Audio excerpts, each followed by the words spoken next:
오늘 우리에게 주신 하나님 말씀 요한복음 8장 12절 말씀입니다. 신약성경 150면에 있습니다. 157면에 있습니다. 요한복음 8장 12절 말씀 같이 읽겠습니다. 예수께서 또 말씀하여 이르시되 나는 세상의 빛이니 나를 따르는 자는 어둠에 다니지 아니하고 생명의 빛을 얻으리라. 아멘. 어렸을 때 이런 기억이 있습니다.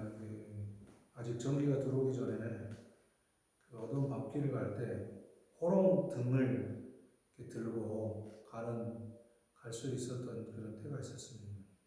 그래서 그 어렸을 때 호롱 등을 들고 이렇게 뒤를 따라가면 희미하지만 그래도 밤길을 밝혀줬던 그런 때가 생각이 납니다. 또 한 가지 생각은 교회 다니면서 고등학교 시절인데 그때 이렇게 여름이 되면 부흥회를 하고 그러는데 부흥회 끝나면 그 뜨거운 열정 때문에 저녁에 그 도암동 뒷산으로 올라가서 산기도하는 청년들과 함께 산기도에 참여했던 기억이 납니다. 그럴 때 앞에서 이끌어가던 사람과 뒤에서 밝혀주는 분이 앞에서 이렇게 후레쉬를 비춰서 그 어두운 길을 올라가서 산에 둘러앉아가지고 기도했던 그런 순간들이 생각이 납니다. 작은 불빛 하나가 이렇게 사람들의 길을 안내할 수 있었던 그런 것을 생각해 봅니다. 근데 오늘 예수님께서 우리에게 예수님 자신을 이렇게 소개했습니다. 나는 세상의 빛이다. 이렇게 말씀합니다. 어두운 이 세상에서 예수님을 자신을 빛이다. 세상을 이끌어가는 빛이다. 이렇게 말씀하셨는데 뒤에 뭐라고 소개하시냐면 나는 생명의 빛이다. 이렇게 말씀합니다. 결국 어두움을 밝히는 이 생명의 빛이신 예수님이 이 어둠을 뭘로 표현했냐면 바로 인생이 끝에 죽음을 맞이하는 그 죽음의 어둠을 밝혀주는, 그래서 더 이상 그 죽음의 길로 가지 아니하고 영원한 생명의 빛 가운데로 오는 빛이신 그 예수님이라고 우리에게 소개해주고 있습니다. 예수님은 이렇게 세상의 빛으로, 생명의 빛으로 우리 가운데 오셨습니다. 예수님의 빛은 어느 특정한 사람들에게만 비춰지는 그런 빛이 아닙니다. 오늘 본문 앞서서 나오는 사람들, 바리새인들과 서기관들, 이런 사람들은 이스라엘 백성들 당시에 모세의 율법을 가장 잘 알고 그 율법을 지키고 또 그 율법을 따라서 판결하는 자리에 있는 그런 사람들입니다. 그 누가 됐든지 간에 그런 율법을 판단하든 판단하지 않든 관계없이 예수님은 이 생명의 빛으로 그들에게 찾아오십니다. 율법을 잘 지켰느냐, 못 지켰느냐, 이 땅에서 도덕적이냐, 그렇지 않느냐, 이런 문제로 예수님의 빛이 비치고, 때로는 그렇지 못한 사람들에게는 예수님의 빛이 비치지 않아서 그들을 어둠 가운데로 다니게 하는 그런 것이 아니라고 말씀합니다. 이 빛은 마치 태양빛과 같아서 율법을 지키는 자나 안 지키는 자나, 도덕적이거나 그렇지 못한 자나 모두에게 똑같이 비칩니다. 바람이 불면 사람을 구별해서 바람이 부는 것도 아니고, 이 땅에 있는 공기가 사람을 차별해서 누군가에게 더 많은 좋은 공기를 주고 그렇지 않은 사람에게는 나쁜 공기를 주고 그런 것은 아니라는 겁니다. 그런 것처럼 예수님의 이 생명빛은 누구에게나 다 주어진 것입니다. 이미 주어졌는데 우리에게 그 빛을 받을 만한 것이 누구일까에 대해서 예수님은 8장에서 말씀하고 있습니다. 이 세상의 빛이다라고 말씀하시기 전에 이런 사건이 있었습니다. 어떤 사건이냐면 8장 첫 번째 가면은 예수님께서 성전에 들어가셨을 때에 많은 사람들이 따라왔습니다. 그 성전에서 예수님을 가르치고 계셨죠. 그런데 거기에 예수님이 계신 것을 알고 서기관과 바리새인들이 음행 중에 잡힌 여인을 데리고 와서 모세의 율법에는 이 여인을 돌로 치라 이렇게 말씀했는데 당신은 어떻게 하겠습니까? 이렇게 묻습니다. 그런데 예수님께서 그 말을 듣고 땅에 엎드려서 손가락으로 뭔가 바닥에 글을 쓰고 있었습니다. 그것을 바라보는 이 질문했던 사람들이 계속 묻습니다. 당신은 어떻게 할 겁니까? 모세율법은 돌로 치라고 했는데 선생님 당신은 어떻게 할 겁니까? 이 많은 사람들 앞에서 예수님에게 이렇게 계속 질문을 하고 있는 것을 보게 됩니다. 예수님은 그런 질문을 듣고 일어나서 이렇게 이야기하죠. 너희 중에 죄 없는 자가 먼저 돌로 치라. 그러니까 사람들이 노인으로부터 해서 다 주랭랑을 쳤습니다. 그리고 여인만 남았습니다. 이 사람들이 예수님 앞에 이 여인을 데려다 놓고 현장에서 음행한 여인을 잡아다가 모세 율법에는 돌로 치라고 했습니다. 선생님 당신은 어떻게 하겠습니까?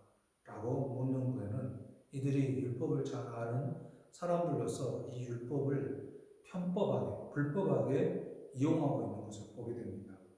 사실 모세 율법에는 현장에서 가늠하다 잡힌 두 남녀는 모두 다 같은 벌에 처하게 되어 있었습니다. 그런데 이 사람들은 모세 율법을 그렇게 잘 알면서도 현장에서 잡혔다면 두 사람을 다 잡아올 수 있었지만 이 남자는 어디에 버려두고 여자만 데리고 갔다는 것입니까? 이것은 이들이 법을 이용해서 예수님께 함정을 팔려고 하는 겁니다. 예수님을 이런 함정에 몰아넣어서 예수님으로 하여금 공경에 처하고 예수님을 붙잡아다가 공개적으로 망신을 줄 뿐만 아니라 그들이 원치 않는 방향으로 하고 있는 예수님의 모습을 털어내고 싶은 그런 마음에서 그런 계략 하에서 이런 일들을 꾸미고 있다는 것입니다. 실제로 이 여인에 대해서 어떻게 이야기하든 관계없습니다. 중요한 건 이 율법을 잘 알고 있는 서기관과 바리새인들의 행동에 있다는 것입니다. 저는 이 이야기를 들으면서 이들의 이 율법을 잘 아는 바리새인과 서기관들을 여인만 끌어다가 예수님 앞에서 질문하고 있는 모습을 보면서 조금은 화가 났습니다. 어떻게 이럴 수가 있는가? 법을 아는 자가 어떻게 이 땅에서 지도자인 이들이 어떻게 많은 공부를 하고 좋은 선생님 밑에서 공부했다고 하는 사람들이 한 사람을 함정에 빠뜨리기 위해서 여인을 데려다가 불법하게 죄를 묻게 하고 또 그것을 함정에 빠뜨리려고 하는가에 대한 것 때문에 되게 화가 나고 마음이 속상했습니다. 그런 속상하면은 아마 이런 데 이유가 있는 것 같아요. 요즘 우리 시대를 보면은 이것과 다르지 않는 모습을 늘 보게 되는 것 같습니다. 우리나라에 가장 힘들게 하는 이들이 누굽니까? 법을 가장 많이 공부했던 검찰 이들, 그리고 검찰 정권들, 이들이 지금 나라를 온갖 불법으로 몰아넣고 함정을 파두고 거기로 몰아가는 모습들을 보게 될 때 많이 아프고 힘듭니다. 그들이 배우지 못해서가 아니라 그들은 누구보다도 많은 공부를 하고 법을 잘 아는 사람들인데 자신들에게 법을 다 갖다 대지 아니하고 그 법을 불법적으로 편법적으로 이용해가지고 많은 사람들을 올가매에 가둬놓는 그런 일들을 보게 되면서 덩달아 그것 때문에 더 화가 났습니다. 그래서 그러면서도 말씀을 준비하면서 속으로 그랬습니다. 이 나쁜 놈들 이렇게 한마디 하고 지나가기로 마음을 결정 먹었습니다. 화가 나지만 어떻게 하겠습니까? 모르는 이들은 몰라서 죄를 지었고 아는 사람들은 그 아는 것을 이용해서 편법하게 불법하게 했을 때 어떤 이가 더 큽니까? 죄를 짓는 측면에서는 크다 작다 하지 않겠지만 그러나 잘 알면서도 그 불법을 행하는 이들은 오히려 더 큰 죄에 해당되지 않겠습니까? 바리새인과 서기관들도 마찬가지입니다. 그들이 법을 잘 알고 있었지만 그 법을 편법하게 불법하게 사용함으로써 백성들을 혼미하게 만드는 이런 자리에 가게 하는 것은 이들의 죄가 적다 하지 않을 것입니다. 이런 자들 앞에 여인이 있습니다. 이 여인에게 예수님께서는 너를 주변에 아무도 없느냐라고 묻습니다. 주변에 아무도 없느냐. 그래서 주변에 아무도 없는 것을 확인하게 됩니다. 8장 7절에 보면은 이렇게 이야기했잖아요. 너희 중에 죄 없는 자가 먼저 돌로 치라 하고 다시 땅에다가 뭔가를 쓰셨어요. 그래서 9절에 보면은 그들이 이 말씀을 듣고 양심의 가책을 느껴 어른으로 시작하여 젊은이까지 하나씩 나가고 오직 예수와 그 가운데 섰는 여자만 있더라. 물론 여기 주변에는 제자들은 여전히 남아 있습니다. 제자들은 그대로 남아 있습니다. 양심의 가책을 받았다. 이 유대인들 예수님 앞에 그 서 있는 많은 사람들은 일말의 양심은 좀 가지고 있는 것 같아요. 그런데 요즘 세상 사람들 보면 그 양심마저 잃어버린 악한 시대에 살고 있는 것 같아요. 그 어두움이 더 이상 어두워질 수 없을 만큼 어두움에 치닫고 있는 그런 모습을 보게 됩니다. 양심마저 다 내팽개쳐버린 그런 세상에 있다는 것입니다. 그런데 이런 사람들, 유대인들은 다 예수님의 그 말에 다 도망가서 너희 중에 죄 없는 자가 먼저 돌로 치라는 말이에요. 이게 무슨 말입니까? 그들이 스스로 자신들의 죄인임을 확인하는 겁니다. 그 위에 있었던 모든 사람들은 자신들이 죄인이라는 것을 확인하고 도망친 것입니다. 우리 로마서에서도 이렇게 말씀하면 로마서 3장 23절에 모든 사람이 죄를 범하였으며 하나님의 말씀인 성경에서 모든 사람이 죄를 범했다라고 선언합니다. 또 3장 10절에는 이렇게 말합니다. 로마서 3장 10절에 의인은 없나니 하나도 없다. 인생은 모두가 다 죄인이며 의인이 될 수가 없는 것입니다. 그래서 그 사람들의 결과는 뭐라고 이야기할 수 있냐면 요한복음 8장 오늘 21절에 이 여인을 두고 찾아왔던 많은 사람들을 향해서 그 뒤에 이어서 하는 말이 21절에 이렇게 말씀합니다.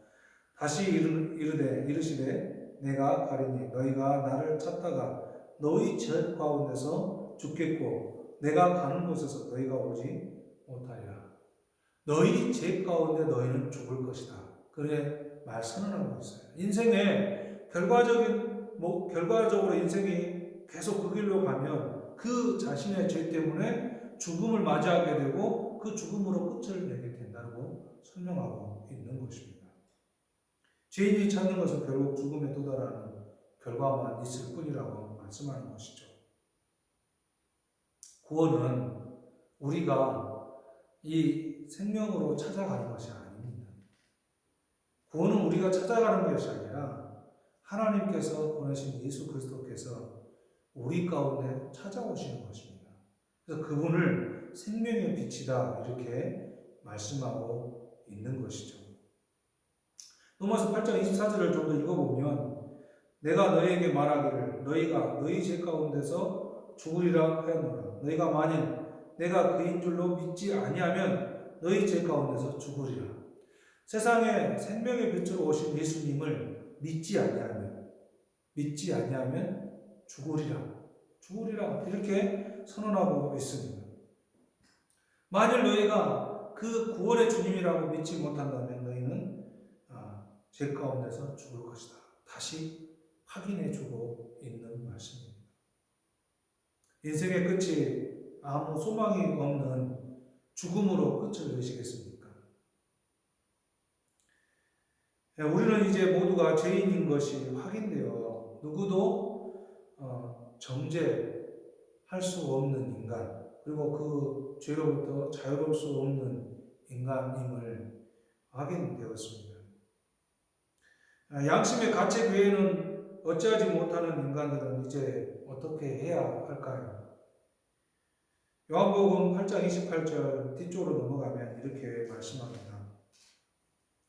결론처럼 말씀하시는데 8장 28절에 예수께서 이르시되 너희가 인자를 둔 후에 내가 그인 줄 알고 또 내가 스스로 아무것도 하지 아니하고 오직 아버지께서 가르치신 대로 이런 것을 말하는 줄도 아니라.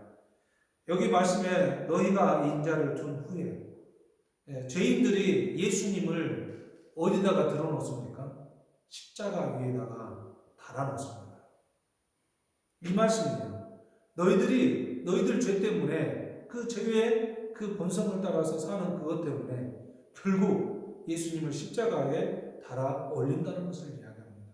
그리고 나서야 예수님의 십자가의 그 죽음을 보고 그리고 장사된 삶 안에 부활하신 이후에야 그들이 예수님이 생명이셨구나. 예수님이 하나님이 보내신 참 선지자였구나. 구원자였구나라고 알게 된다는 것입니다. 이제 아는 것으로 멈추면 안 돼요. 알고 믿음의 길로 가야 돼요. 근데 사실은 아는 게 먼저가 아니라 믿음이 먼저예요. 믿음이 먼저. 예수님을 먼저 믿고 이런 삶의 자리에 가게 되어 있는 것입니다. 전에도 제가 설명드렸던 것처럼 우리는 길을 알고 가는 게 아닙니다.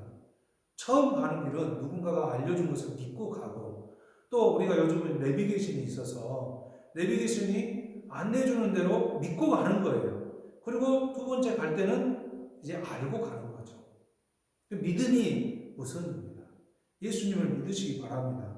우리가 우리의 죄 때문에 예수님 십자가에 못 박혀 죽어주셨으면 내가 예수님을 십자가에 못 박도록 내어준 장본인이라는 것을 깨닫고 그 믿음 안에서 예수님 아니고는 길이 없다는 것을 확인하여 믿음으로 살 수 있기를 바랍니다. 이 사실은 우리만이 아니에요.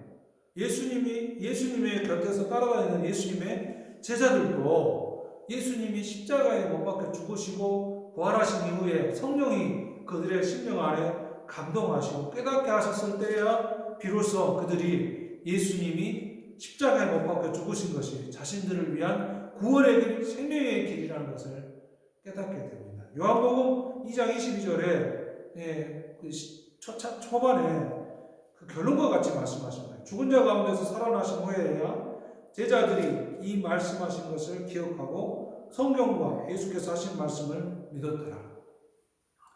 성경과 예수님이 하신 말씀을 예수님이 십자가에 죽으신 후에 일어나는 사건들을 통해서 바르게 깨닫고 알게 되고 예수님 때문에 그들의 인생을 바른 결론으로 가져가는 계기가 되는 것입니다. 우리의 인생의 마지막 결론은 예수 그리스도를 통해서 생명을 얻는 길입니다. 우리는 죽음을 향해서 달려가는 인생이 아닌 예수님으로 인해서 그 끝자락에서 영원한 생명으로 우리를 밝혀서 인도해 가시는 그 예수님을 만나는 바른 결론에 도달할 것입니다. 그러니 예수님을 믿고 그 바른 결론에 도달할 때까지 주어진 삶을 믿음으로 살아갈 수 있기를 주님의 이름으로 축복합니다. 참된 생명의 빛 대신 예수님께로 오시기를 간절히 부탁을 드립니다. 사랑하는 나의 가족들, 아멘. 기도하겠습니다. 좋으신 하나님, 우리를 사랑하셔서 어두운 그 자체인 우리들의 인생에, 곧 죽음 자체인 우리들의 인생에 친히 찾아오셔서 그 어둠에 죽음에 그 곳에 머물러 있음이 아닌 영원한 생명의 빛으로 오신 예수님을 통해 그 생명의 빛으로 비춰주시니 감사합니다. 이제 우리는 예수님이 비춰주시는 그 생명의 빛을 따라서 믿음의 걸음을 걸어갑니다. 인생의 끝자락에 분명하게 보여주시고 분명하게 함께해 주실 그 주님을 믿고 바라보며 이 땅을 살아가기를 원하오니 함께 하시고 역사하여 주옵소서. 사랑하는 우리 믿음의 가족에게 하나님께서 은혜를 베푸시고 주님 그들의 간구함과 또 필요를 공급하신 하나님을 만나는 기쁨이 있게 하시고 그래서 이 땅에 하나님의 역사하심을 고백하는 삶이 되도록 축복하여 주옵소서. 우리의 생명이신 예수님 이름으로 기도하옵나이다. 아멘. 지금은 우리 주님 예수 그리스도의 구속의 은혜와 하나님 아버지의 사랑하심과 성령님의 깨닫게 하심이 어둠 가운데 있는, 죽음 가운데 있는 인생을 불쌍히 여겨 생명의 빛으로 오신 예수님을 이제 믿고 그분이 비춰주시는 그 생명의 빛을 향하여 가기로 결단하는 사랑하는 모든 이들 가운데 영원히 함께 계시기를 간절히 축원하옵나이다. 아멘. 아멘.